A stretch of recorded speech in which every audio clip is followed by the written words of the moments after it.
നമസ്കാരം. News day കോഡിലേക്ക് പ്രിയ പ്രേക്ഷകർക്ക് സ്വാഗതം. ന്യൂസ് ഡേ കോഡിൽ വിശദമായി വാർത്തകൾ പരിശോധിക്കാം. ആദ്യം മഹാരാഷ്ട്രയിലേക്കാണ്. അമ്പരപ്പിച്ച രാഷ്ട്രീയ മഹാനാടകങ്ങൾ അരങ്ങേറിയ സംസ്ഥാനമാണ് മഹാരാഷ്ട്ര.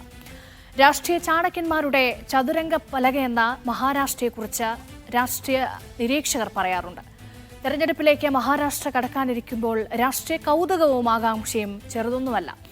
ഉത്തർപ്രദേശ് കഴിഞ്ഞാൽ 48 സീറ്റുകളുമായി ഏറ്റവും കൂടുതൽ ലോക്സഭാ സീറ്റുകളുള്ള ഇന്ത്യൻ സംസ്ഥാനം കൂടിയാണ് മഹാരാഷ്ട്ര. ശിവസേന, NCP എന്നീ പാർട്ടികളുണ്ടായി വിമത നീക്കങ്ങൾ അടക്കം വലിയ മാറ്റങ്ങൾക്കാണ് കഴിഞ്ഞ കാലങ്ങളിൽ മഹാരാഷ്ട്ര സാക്ഷിയായിട്ടുള്ളത്. NCPയിലെ കുടുംബത്തർക്കം ഒടുവിൽ പാർട്ടി പേരും ചിഹ്നവും ശരത് പവാറിന് നഷ്ടമാകുന്നതിൽ കലാശിച്ചിരിക്കുന്നു എന്നുള്ളതാണ് ഏറ്റവും പുതിയ രാഷ്ട്രീയ സംഭവവികാസം. യഥാർത്ഥ നാഷണലിസ്റ്റ് കോൺഗ്രസ് പാർട്ടി അജിത് പവാറിൻ്റെതാണെന്ന് തെരഞ്ഞെടുപ്പ് കമ്മീഷൻ പ്രഖ്യാപിച്ചത് ഇന്നലെയാണ്. ഇതോടെ പാർട്ടി പേരും ക്ലോക്ക് ചിഹ്നവും പാർട്ടിയുടെ ചിഹ്നം ക്ലോക്കും അജിത് പവാർ പക്ഷത്തിന് സ്വന്തമായി, ശരത് പവാർ പക്ഷത്തിന് നഷ്ടമായി. ശിവസേന, കോൺഗ്രസ്, NCP കക്ഷികൾ ഉൾപ്പെട്ട മഹാവികാസ് അഘാഡി മഹാരാഷ്ട്രയിൽ അധികാരത്തിലെത്തിയത് രാജ്യത്തെ പ്രതിപക്ഷ നിരയിൽ വലിയ ആവേശമാണ് ആദ്യഘട്ടത്തിൽ ഉണ്ടാക്കിയത്. എന്നാൽ അധികം വൈകാതെ ഒരു വിഭാഗം ശിവസേന MLA-മാർ കൂറുമാറിയതോടെ ഉദ്ധവ് താക്കറെ സർക്കാർ വീണുന്നത് നമ്മൾ കണ്ടു. ഒപ്പം BJPയുമായി ചേർന്ന ഏക്നാഥ് ഷിൻഡെ 2022 ജൂൺ 30 മുഖ്യമന്ത്രി പദത്തിലെത്തി. അധികം വൈകാതെ NCPയെ പിളർത്തിയ അജിത് പവാറിന്റെ നേതൃത്വത്തിൽ ഭൂരിപക്ഷം MLA-മാരും സർക്കാരിന്റെ ഭാഗമായി. കഴിഞ്ഞ വർഷം ജൂലൈ 3 അജിത് പവാർ ഉപമുഖ്യമന്ത്രിയായി സത്യപ്രതിജ്ഞ ചെയ്യുകയുണ്ടായത്. ഇപ്പോൾ രാജ്യസഭാ തെരഞ്ഞെടുപ്പിന് ദിവസങ്ങൾ മാത്രം ശേഷിക്കുകയാണ്. ശരത് പവാർ പക്ഷത്തിനേറ്റ വലിയ ഒരു തിരിച്ചടിയായിട്ടാണ് ഈ ചിഹ്നവും പാർട്ടിയുടെ പേരും നഷ്ടമായതിനെ രാഷ്ട്രീയ നിരീക്ഷകർ നോക്കിക്കാണുന്നത്. രാജ്യസഭാ തെരഞ്ഞെടുപ്പിന് പിന്നാലെ ലോക്സഭാ തെരഞ്ഞെടുപ്പ് വരുന്നു, നിയമസഭാ തെരഞ്ഞെടുപ്പ് വരുന്നു. അപ്പോൾ ഈ സാഹചര്യത്തിൽ പാർട്ടിക്ക് പുതിയ പേര് കണ്ടെത്തിയിട്ടുണ്ട്. പക്ഷേ അപ്പോഴും ഈ പേര് എങ്ങനെ ജനങ്ങളിലേക്ക് എത്തിക്കുമെന്നുള്ള പല വെല്ലുവിളികളും ശരത് പവാർ പക്ഷത്തിന് മുന്നിലുണ്ട്.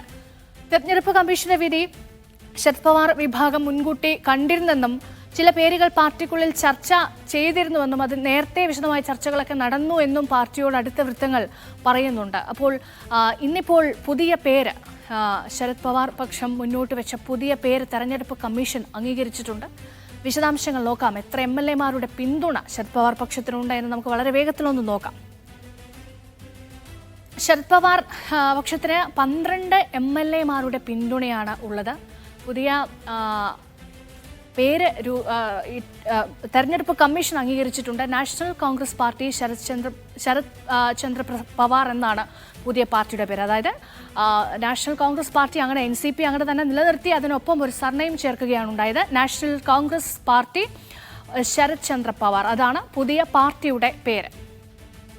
അപ്പോൾ അജിത് പവാറിന് അനുകൂലമായത് തെരഞ്ഞെടുപ്പ് കമ്മീഷന്റെ നിർണായക ഉത്തരവാണ്. ആ ഉത്തരവുണ്ടായത് ഇന്നലെയാണ്. 6 മാസത്തെ ഹിയറിംഗിന് ശേഷമാണ് യഥാർത്ഥ NCP ആരാണ് എന്നുള്ള തർക്കത്തിൽ ഇന്നലെ ഒരു തീരുമാനമുണ്ടായത്. ഭൂരിപക്ഷം MLA-മാരും അജിത് പവാർ പക്ഷത്തിന് ഒപ്പമുണ്ടായിരുന്നു. അതുകൊണ്ടാണ് തെരഞ്ഞെടുപ്പ് കമ്മീഷന് അങ്ങനെ ഒരു തീരുമാനമെടുക്കേണ്ടി വന്നത്. അപ്പോൾ അജിത് പവാർ പക്ഷത്തിന് പാർട്ടി ചിഹ്നമായ ക്ലോക്കും സ്വന്തമായി ലഭിക്കുന്നു. അതായത് NCP, യഥാർത്ഥ NCP എന്ന അവരുടെ വാദങ്ങൾ തെരഞ്ഞെടുപ്പ് കമ്മീഷൻ അംഗീകരിക്കുകയും ഒപ്പം ഇതുവരെ പാർട്ടിയുടെ ഔദ്യോഗിക ചിഹ്നമായ ക്ലോക്ക് ചിഹ്നം തെരഞ്ഞെടുപ്പൊക്കെ നടക്കാനിരിക്കുന്ന സാഹചര്യത്തിൽ അത് അജിത് പവാർ പക്ഷത്തെ സംബന്ധിച്ച് വലിയ ഒരു അനുകൂല ഘടകം കൂടിയാണ്. അപ്പോൾ അതാണ് അവർക്ക് മുന്നിലുള്ള ഏറ്റവും വലിയ അനുകൂല ഘടകമായിട്ടുള്ളത്. 2023 ജൂലൈയിലാണ് പാർട്ടി പിളർത്തി ഏക്നാഥ് ഷിൻഡെ നയിക്കുന്ന BJP സർക്കാരിനൊപ്പം അജിത് പക്ഷം ചേരുന്നത്. അജിത് പവാർ പക്ഷം കഴിഞ്ഞ വർഷമാണ് വലിയ രാഷ്ട്രീയ നാടകങ്ങൾ മഹാരാഷ്ട്രയിൽ കണ്ടതാണ് ഇതിനോടകം. അപ്പോൾ അങ്ങനെ വളരെ നിർണായകമായൊരു മാറ്റമായിരുന്നു ഈ അജിത് പവാർ പക്ഷം BJPക്കൊപ്പം NDAയ്ക്കൊപ്പം പോയത്. അപ്പോൾ ഇനി ശരത് പവാറിന് വെല്ലുവിളികൾ വളരെ അധികമുണ്ട്. കാരണം നോക്കൂ, രാജ്യസഭാ തെരഞ്ഞെടുപ്പ് വരാനിരിക്കുകയാണ്. ഈ മാസം അവസാനം ഫെബ്രുവരി 27 രാജ്യസഭാ തെരഞ്ഞെടുപ്പ് വരാനിരിക്കുന്നത്. അപ്പോൾ ഔദ്യോഗിക ചിഹ്നമൊക്കെ ഒരു വലിയ വിഷയമാണ്. അതുകൊണ്ട് തന്നെയാണ് എത്രയും പെട്ടെന്ന് ഇക്കാര്യത്തിൽ ഒരു അന്തിമ തീരുമാനം ഉണ്ടാകണം എന്നുള്ള ഒരു ഡെഡ് ലൈൻ തെരഞ്ഞെടുപ്പ് കമ്മീഷൻ മുന്നോട്ട് വെച്ചത്. അതുകൊണ്ടാണ് ഇന്ന് 4 മണിയോടുകൂടി പാർട്ടിയുടെ പേര് തെരഞ്ഞെടുപ്പ് കമ്മീഷൻ മുൻപാകെ ശരത് പവാർ പക്ഷം വെക്കുകയും അത് അംഗീകരിക്കുകയും ചെയ്തത്. അപ്പോൾ ലോക്സഭാ തെരഞ്ഞെടുപ്പ് വരാനിരിക്കുന്നു. നേരത്തെ പറഞ്ഞതുപോലെ തന്നെ ഉത്തർപ്രദേശ് കഴിഞ്ഞാൽ ഏറ്റവും കൂടുതൽ ലോക്സഭാ മണ്ഡലങ്ങൾ ഉള്ള സംസ്ഥാനം കൂടിയാണ് മഹാരാഷ്ട്ര. അപ്പോൾ ഇന്ത്യ മുന്നണിയൊക്കെ വലിയ രാഷ്ട്രീയ പരീക്ഷണങ്ങൾ മുന്നോട്ട് വെക്കുന്ന ഇടം കൂടിയാണ്. അതുകൊണ്ട് തന്നെ മുന്നണിയെ സംബന്ധിച്ച് വലിയ ആശങ്കകളും അതോടൊപ്പം തന്നെ വലിയ പ്രതീക്ഷകളുമൊക്കെ ഉണ്ട്. അതുകൊണ്ട് തന്നെ ഈ ലോക്സഭാ തെരഞ്ഞെടുപ്പ് ഏറെ നിർണായകമാണ്. ഒപ്പം തന്നെ മഹാരാഷ്ട്രയെ സംബന്ധിച്ച് ലോക്സഭാ തെരഞ്ഞെടുപ്പ് മാത്രമല്ല, ഈ ഒക്ടോബറിൽ സർക്കാരിന്റെ കാലാവധി തീരുകയാണ്. അപ്പോൾ അവിടെ നിയമസഭാ തെരഞ്ഞെടുപ്പ് കൂടി വരാനിരിക്കുകയാണ്. അപ്പോൾ അതുമേറെ നിർണായകമാണ്.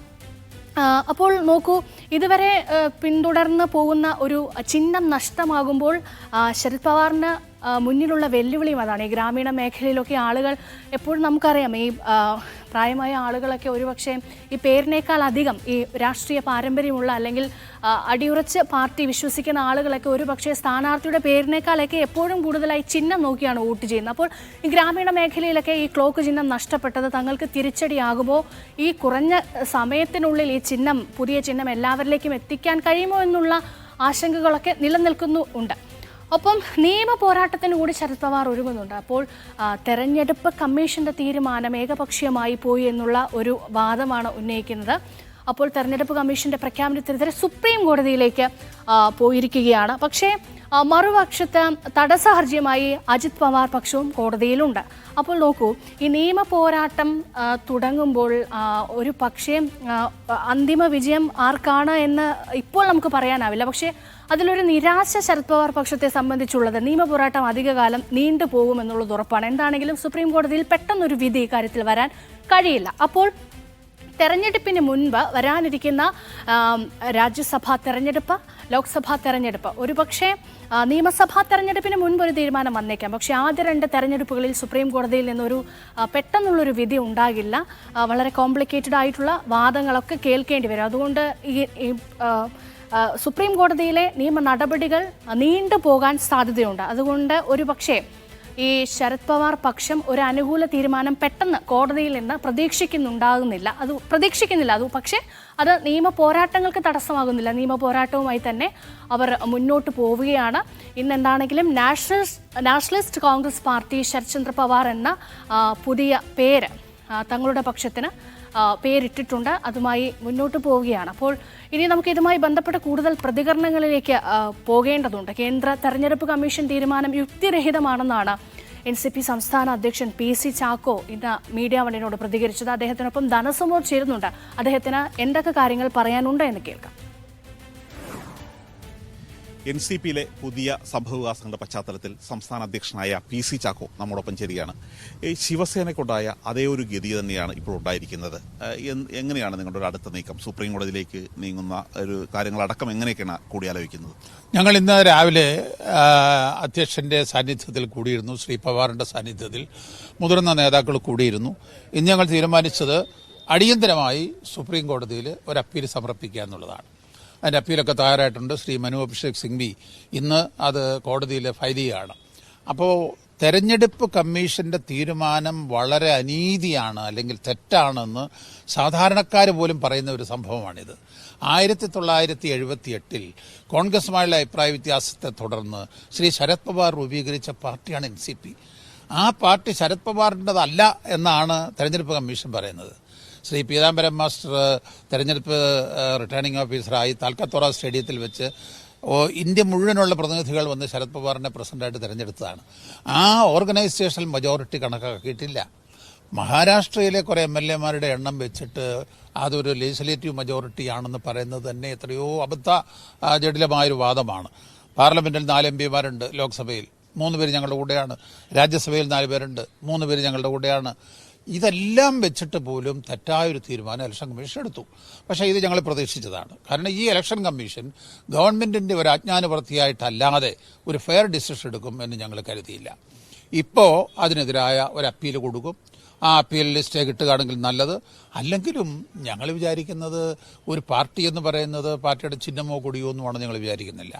ഇന്ത്യയിലെ ഇടതുപക്ഷ രാഷ്ട്രീയത്തിൻ്റെ, ഇന്ത്യയിലെ വർഗീയ വിരുദ്ധ രാഷ്ട്രീയത്തിൻ്റെ, ഇന്ത്യ മുന്നണിയുടെ ഒക്കെ ആശയങ്ങൾ ഉൾക്കൊള്ളുന്ന ഒരു പാർട്ടിയായിട്ടാണ് NCP നിൽക്കുന്നത്. അതുകൊണ്ട് പേര് മാറിയാലും ചിഹ്നം മാറിയാലും ഇന്ത്യൻ രാഷ്ട്രീയത്തിൻ്റെ, പ്രതിപക്ഷ രാഷ്ട്രീയത്തിൻ്റെ മുഖ്യധാരയിൽ ഉണ്ടാവുക എന്നത് തന്നെയാണ് NCP സ്വീകരിക്കുന്ന സമീപനം. അതിനനുസരിച്ചുള്ള കർമ്മപരിപാടികൾ ഞങ്ങൾ ഈ സ്റ്റേയുടെ തീരുമാനം അറിഞ്ഞാൽ ഉടനെ ആവിഷ്കരിക്കും. ഇപ്പോൾ പ്രധാനമായിട്ടും ഒരു പാർട്ടിയുടെ പേരും ചിഹ്നവും തീരുമാനിക്കാൻ വേണ്ടി അറിയിക്കാൻ 3 ദിവസമാണ് നൽകിയിരിക്കുന്നത്. ഇപ്പം ഇനി ഒരു 48 മണിക്കൂർ മാത്രമാണുള്ളത്. അതിനോട് എന്തായിരിക്കും? അതങ്ങനെയല്ല. അത് മഹാരാഷ്ട്രയിലെ രാജ്യസഭാ തെരഞ്ഞെടുപ്പ് പ്രമാണിച്ച് മാത്രം. അതിനു മുൻപ് ഞങ്ങളോടൊപ്പം നിൽക്കുന്ന MLA-മാരെ അയോഗ്യരാകാതിരിക്കണമെന്നൊരികിൽ ഒരു പേര് കൊടുത്താൽ നിങ്ങളെ അങ്ങനെ റെക്കഗ്നൈസ് ചെയ്യാം എന്നാണ് പറഞ്ഞിരിക്കുന്നത്. അതൊരു ടെമ്പററി ആണ്. അത് ഞങ്ങൾ വലിയ പ്രാധാന്യമൊന്നും കൽപ്പിക്കുന്നില്ല.